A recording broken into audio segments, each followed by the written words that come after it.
3 meses en la escuela del Espíritu. 11ª semana, 7º día. Lea Hechos capítulo 23, versículo 34 al 35. Y dice: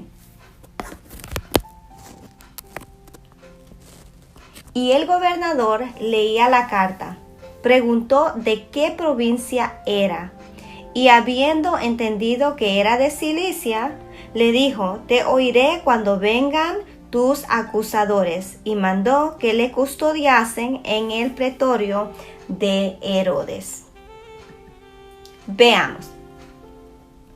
Durante esta semana hemos estado estudiando la suerte de Pablo bajo un oficial romano, el tribuno Claudio Lisias, en Jerusalén.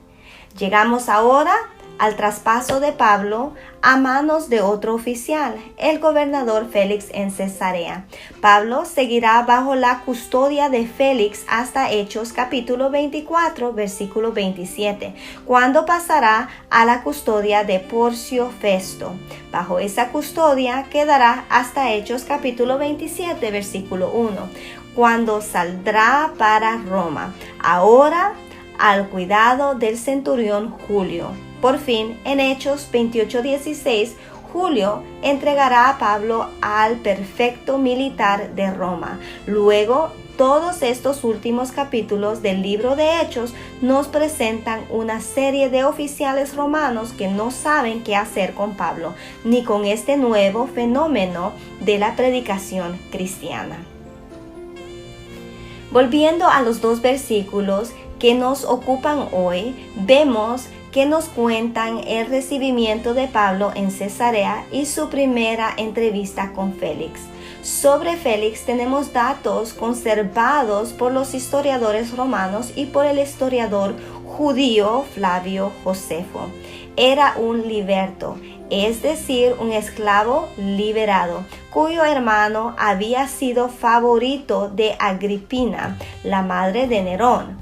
Refiriéndose a esos orígenes, el historiador Tácito dice que practicó toda clase de crueldades y lascivias usando del poder de un rey con el espíritu de un esclavo.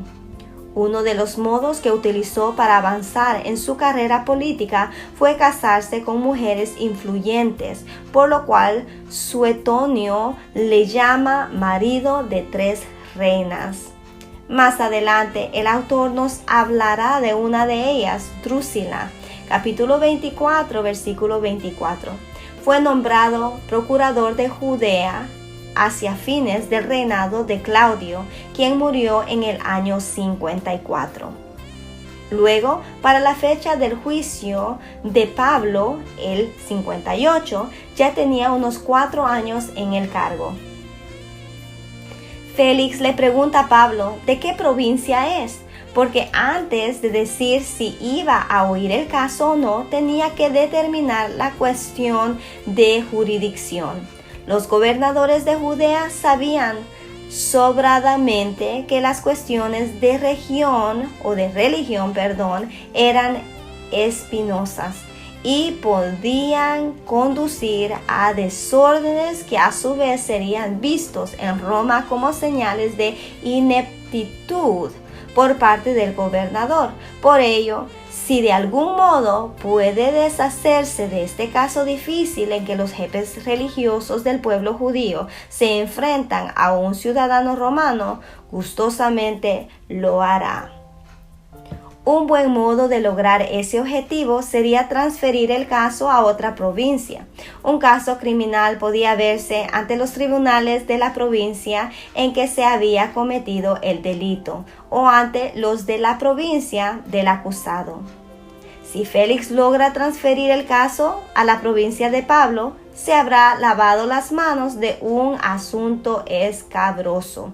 Sin embargo, resulta que Pablo, oriundo de Cilicia, es ciudadano de Tarso, ciudad libre en esa provincia, y por tanto no está sujeto a las autoridades provinciales. Al menos esto es lo que entienden algunos eruditos sobre los versículos 34 y 35. El pretorio de Herodes, donde Pablo es puesto en prisión, era el antiguo palacio de Herodes el Grande, que servía también como sede del procurador romano y por tanto se llamaba ahora pretorio. Juzguemos. Durante toda esta semana y a través de nuestro estudio del libro de Hechos, hemos visto que el autor tiene una actitud realista hacia los poderes políticos, económicos y sociales que impactan el ministerio de la iglesia. Esa actitud realista le lleva a reconocerlos tanto en lo bueno como en lo malo. En Hechos vemos que unas veces los intereses económicos, políticos y sociales se oponen a la predicación del evangelio. Los jefes de los judíos en los primeros capítulos, Demetrio y los plateros en el capítulo 19.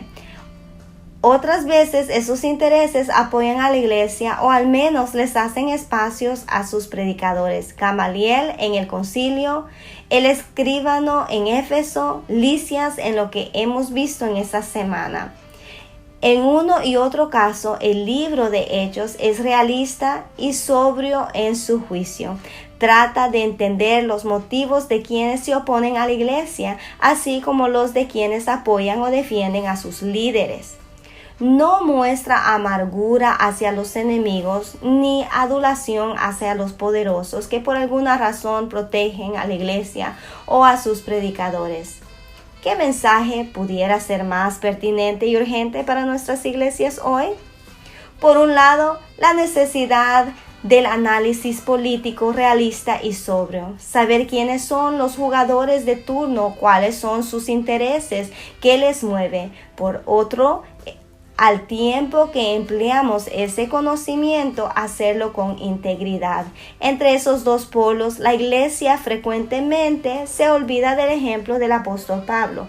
Por un lado, hay quien piensa que basta con predicar el evangelio, olvidándose de que el evangelio siempre se predica a seres humanos dentro de un contexto político y social, y que ese contexto tiene mucho que ver con el modo en que se nos escucha y el modo en que las gentes reaccionan a lo que decimos y lo que hacemos. Los poderes políticos y económicos están bien dispuestos a usarnos y lo harán para sus propios propósitos si nosotros no sabemos en qué consisten esos poderes y cuáles son sus metas. Por otro lado, a veces parece que estamos demasiado dispuestos a hacerle el juego al dictador de turno o al ricacho que nos ofrece dinero o a callar sobre la injusticia y la opresión a cambio de que se nos permita predicar libremente o a dorarles la píldora a los ricos para que nos den sus ofrendas. Sin embargo, entre lo uno y lo otro, con su ejemplo retador, se alza la figura del apóstol Pablo, sabio, astuto e íntegro. Quiere el Señor darnos líderes como Él para la hora decisiva en que nos ha tocado vivir. Actuemos. Repase todo lo que ha ido anotando en su cuaderno de reflexiones durante esta semana. Note que mientras en otras ocasiones la atención se ha centrado sobre nuestra propia vida personal, durante esta semana hemos estado viendo algunas de las realidades que circundan nuestra vida como individuos y como iglesia. Eso requiere que como creyentes empecemos a analizar esas realidades en conjunto y no solo individualmente. Reúna un grupo de personas, quizás una clase de la escuela dominical, un grupo de jóvenes o algún otro grupo afín, y discuta con ellas lo que hemos venido estudiando. El propósito es que a partir de ahora, cada vez que en la iglesia haya que tomar decisiones, tengamos en cuenta esos poderes e intereses sobre los cuales Hechos están realista.